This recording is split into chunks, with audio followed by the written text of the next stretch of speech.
What's your most fucked up travel story from abroad? I was in Rome with a friend and another buddy who was visiting from Switzerland. We thought it was a good idea to outdrink every Italian in the bar. Several 32 ounces mugs of Duval later and we stumbled out of the bar. About halfway back to our hotel, I turned to notice our friend from Switzerland is gone. Fucking vanished. It was late, so there was nobody on the street. We looked for him literally all night. At dawn, we feared he'd fallen into the river. We looked for him the next day and nothing. Finally, we had no choice but to go to the police. They immediately thought we killed him and wanted access to my email address, which I hadn't checked yet because I didn't have access to a computer. I persuaded the cops to let me go check my email, ran to an internet cafe and voila. An email from our friend. According to him, he woke up the next morning in a hotel, and because he'd never been to Rome, had no idea where we were staying, so he caught a train back to Switzerland. Of course, the story was funnier to tell at his wedding, but for 2 days staring at his luggage and thinking he was floating in a river, it was pure hell. I still suspect there is more to his story. Story 2. Not sure if this counts, but one year my girlfriend and I went to TN to visit family. While we were there, a mutual friend of ours we met online while gaming decided to fly down from Canada and meet us at TN. We ended up going camping way back up in the mountains in the Cherokee National Forest. There we met an old bearded hillbilly and ended up hanging out with him most of the time and drinking his homemade moonshine. One night we all got hammered and he took us copperhead hunting. Was one of the most crazy weird adventures of my life. The Canadian kid made it clear he wasn't interested in drinking or anything when he came and made us promise not to give him any peer pressure. A few minutes after we met up with the mountain man, he offered us some of his mountain water and that kid drank it like a champ. Hell of a way to break your alcohol cherry. On one of the copperhead hunts it started raining. We're way back up in the mountains on dirt gravel roads. Canadian and me in the back of a little pickup on camping chairs with the mountain man and my girl up front. He starts flying back to camp. I was looking up over the top of the trunk and it was so foggy and rainy I couldn't see more than 10 to 15 feet ahead of us. Clearly it's worse the driver and he's going 30 to 40 miles per hour on roads that most people go about 15 miles per hour during the day in good weather. We get back to camp and he's like, sorry guys. I would have drove faster but I didn't want to scare you guys. Later on my girl told me she was getting freaked out by the clone encounters with the cliff edges. He told her, don't worry, we'll be safe, I'll just use the force. She asks what the fuck is he talking about and he explains it as well. If I feel one of the tires start to go off the side of the cliff I just turn the wheel the other way a little bit. Had an awesome time. Story 3. I went to Kobe, Japan with a friend to see a concert. We were exchange students in Kyoto, so it wasn't that far, but we only had a day to see the city. We got to the middle of town and had no idea how to get around. We had a map but were stuck on how to get up the giant hill in front of us and we didn't know how to get anywhere on foot. Just then, as we panicked about what to do, a man came up to us. We both spoke Japanese, so we told him we were lost. He told us to follow him to his house. He had a car and told us to get in. My friend and I looked at each other like WTF, but Japan is pretty safe and we had no other way to get around, so we got in his car and he took us to his house. His wife made us tea and gave us snacks and they talked about how their son was living in the US and they were so sweet. Then, I guess the man changed or something and took us back out to his car. We drove up the big hill and told him to just drop us off near a museum we wanted to see, but he insisted on waiting for us. He walked with us around the neighborhood after we went to the museum and he took us to an ice cream place his friend owned. We got free ice cream and then his friend told us to come upstairs and look at his jewelry collection. He made and sold pearl jewelry that was gorgeous. It was fun to learn about that kind of work. Then the man drove us to Chinatown and we said goodbye.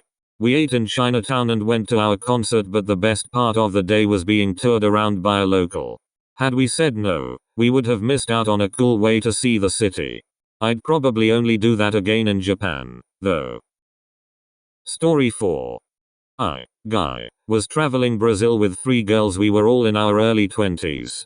We were at a mansion pool party in Rio de Janeiro with some older expats. They were in their 40s, I think.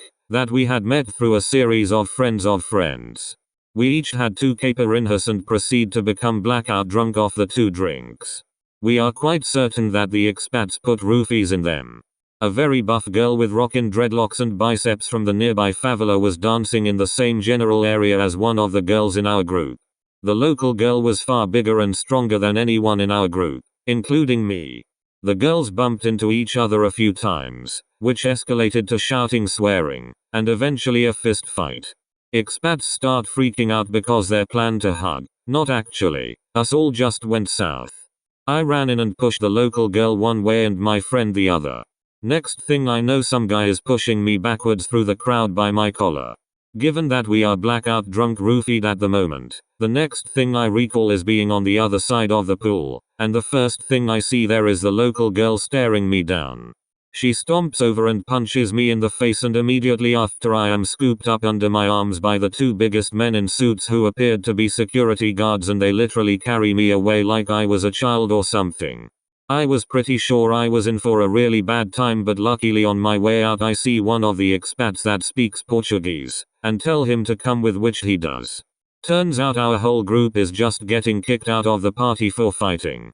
We all disband, lose the expats, and eventually meet up back at the hostel, at which point one girl is so roofied she can't move. In the morning when we compare stories, it turns out that after I was pushed into the crowd, the other 2, very small, girls jumped in on the fight too, and one's knee was extremely bruised from a kick that she made. We didn't realize until after the night that the expats most likely had malicious intentions with us. The 4 of us ended up returning to the same party the following weekend without the expats because after all it was pretty epic. We saw the same girl standing in the same place, and just decided to stay far away from her and enjoyed the night. That's the only fight that I've been in my adult life. Story 5. One time when I was a young man a lifetime ago, I moved to Australia for a year. Easily the best year of my life, despite my daily job in a meat packing plant for a chicken company. I told the boss there I was going solo traveling for 2 weeks and just rode buses down the beautiful eastern coast. I made it down to Melbourne where they drink their beer in tiny glasses and instantly hit it off with 2 Swedish guys in the hostel. We decided to travel together and decided to go down to Bells Beach, where Point Break famously took place. We made it there and decided Keanu Reeves was full of shit, because the waves were less than a foot high. As it was getting dark, we started checking for hostels or inns or a place to stay, and the whole town was completely booked up. Saturday night. So we decided to go to a nightclub and take the first offer since it was raining and cold. Lars was a very attractive model-esque Swedish guy, so of course he got the first offer and went home with the young beautiful Australian lady and gave us the thumbs up on the way out. Ol and I were standing around having some beers when 2 young Australian college women came right up to me. "You are American, right?" they asked. "Yes. We would like to share you." Ol gave me a giant grin and a thumbs up and whispered, "Take the first offer," so I went with the girls. By then it had stopped raining, so we walked down by the beach and we all started making out passionately. My first threesome. I was afraid of STDs and I didn't know these girls, so it was oral for me and also for Rebecca, who was obviously the most lesbian of the 2. Afterwards we walked to Rebecca's house. She still lived with her parents. She started getting more bossy at this point and she said to me, "You take the floor." I laid there and listened to the 2 of them passionately make lesbian love until I fell asleep. In the morning I woke up with a bit of a hangover and the most urgent need to pee. I went to the bathroom and did what we call a Chiefs game piss, where you lean against the wall at halftime and just go and go and go. I heard a deep male voice yelling, "Becca? Is that a man?" "Oh shit," I said, and I grabbed my shirt and ran out the front door and down the road. I didn't even know where I was going, just kept running away from that crazy house. I kept running until I got to downtown Torquay, where I found Ul and Lars and we took the bus back to Melbourne. A coming of age tale for me that rainy weekend in southern Australia so long ago. Story 6. I met a bunch of guys in Hoi An during my trip to Vietnam last summer. After a few beers, they managed to talk me into extending my stay another day and doing the Hai Van Pass with them on motorcycles. So Dan whips out his map and the route is Hoi An Da Nang, Hai Van Pass, Hue. All four of us booked from different operators, but somehow our bikes had matching 55 embossed seat covers. We take some photos and don matching tropical fruit print t-shirts to commemorate the whole thing and set off at 9:30 am. Everything was fine until we got onto the motherfucking mountain. One of the guys got a flat tire halfway up the motherfucking mountain and we were stuck. We couldn't go up or down because it was way too dangerous and there were many trucks going up and down that road. We didn't want to risk anything. So 10 minutes pass and we're baking under the hot sun, wondering what we should do. He called the operator but the operator literally said something like, "There's nothing we can do." At this point, we're like okay. We know we're pretty much fucked. But the deposit for the bike was pretty hefty and we couldn't just leave the bike there, right? TBH, though, we did seriously consider that after baking for an hour in the hot sun. We didn't do it only because a guy in a motorcycle pulled up in front of us. Initially, we thought it was one of the operator's friends, that they pulled through and managed to send someone down. But then we never told the operator where we were, so that was highly unlikely. Anyway, so this Vietnamese dude comes around, doesn't speak a single word of English beyond telling us how much the repair would cost. He suggested replacing the tire but it was like the same price as renting the bike for the trip, so we're like number. And he eventually settled on taping the puncture in the tire for us. My poor friend had to inflate the tire by himself even, haha. I have a great photo of that. So that's done and we continue up the mountain. The Vietnamese repairman decides to escort us up. To this day I'll never know why, but thank God he did, because about 5 minutes later my poor friend's tire was flat again. At this point, I was close to losing it. Turns out there was a nail in the tire and patching it with tape won't fix it. Duh. So like the Vietnamese dude tapes it back up and gets us to go down the hill, hell, to find a mechanic. So we do that. When we're back in Da Nang, he waltzes into the first house he sees, talks to the guy in rapid Vietnamese and then bam. Problem solved. I was pretty happy because they let me refill my water bottle there. And we thought he deserved it because he did get an operator that was cheaper. With the bill for the repairs, he ended up paying the same rate the rest of us did, haha. After several hours baking in the sun and one new tire later, the four of us continue on our journey back up Hai Van Pass. It's already midday but the show must go on and we're pretty hungry. Vietnamese dude follows us up the mountain. I guess it's on the way for him. And when we finally reach the top, he motions for us to follow him to this little place for lunch. Excellent unobstructed view of Vietnam's coastal scenery and cheap lunch meal. At some point, I think we were scared that the whole thing was a scam that would culminate during lunch, but we were too tired at that point to give a damn. Besides, it was Vietnam. TLDR, even though it went all sorts of ways, the Hai Van Pass was the most memorable of all the solo trips I've made in Southeast Asia the past 2 years. Even more memorable was how I was so proud of myself for not getting into an accident the whole day, only to hurt my toe and lose a toenail just before arriving at the hostel. Walked around with a bloody toe for the rest of that trip. Story 7. Traveling in Italy currently. Yesterday was sitting in a little snack bar by myself enjoying a glass of wine. In comes a dignified, little old gentleman who sits at a table and does the same. We exchange smiles and I say hi but he speaks no English. He's wearing a black t-shirt, has a dapper mustache, a little hat, is charming and polite. He reads the paper diligently and treats the waitress with quiet, gentle humor. After 10 minutes he gets up and slowly leaves.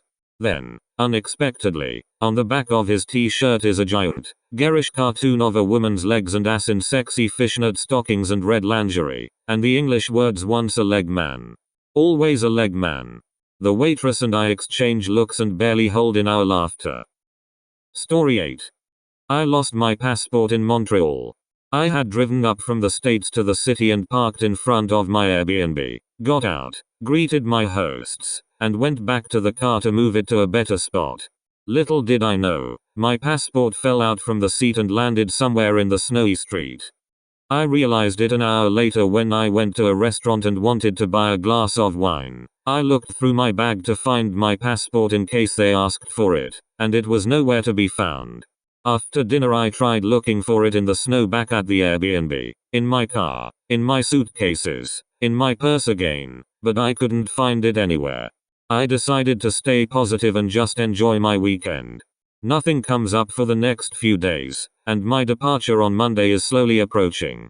The embassy wasn't open until Monday, but I figured I'd just leave later in the afternoon. Then on Sunday night I decided to check my Facebook. I try to keep off of the site during my travels as a personal preference, and this time was no exception, but something that night gave me the urge to log on. There, in a bright red dot of glorious luck, I had a notification for a new message. It was from a native Montrealer who just happened to be walking down the street and noticed a passport. Must have happened less than an hour after I lost it. He turned it into a hotel across the street thinking I was staying there. Thanked the guy profusely, asked if he wanted anything in exchange for being a good Samaritan, and he said that making my day was all he needed in return. When I went to pick up the passport, the concierge gave me a faux rough time about getting it back. Clearly joking and smiling, he said, you don't look exactly like her, are you sure? Spell her name again. Or something like it. Haha. All in all, I had a great time in the city, even with the mounting anxiety of not having an international identity. Story 9. My boyfriend and I went to Myanmar in 2013. 2011 tourists' gates opened, and it was still pretty raw for tourists. We were in Inal Lake and wanted to head to Bagan. We got our bus tickets for early the next morning. Had dinner, went to bed, and I woke up with a funny feeling in my stomach. I suddenly threw up, but didn't really know what to think of it because I'd never had food poisoning before. I went upstairs the next morning for breakfast and ran downstairs after smelling food. Threw up again while my boyfriend was in the shower, lol. We then got on the bus. It was then we heard this trip was going to be 10 hours. The first half of the road was twirly and the second half was straight. My boyfriend is 6'7", so he not only didn't fit in the seats, but the middle seat folded down and he had a 3-year-old half in his seat asleep, while I had a sarong over my head and my plastic bag at my mouth just in case. We did okay. I didn't vomit and my boyfriend's knees were a little cut up from the seat being so small.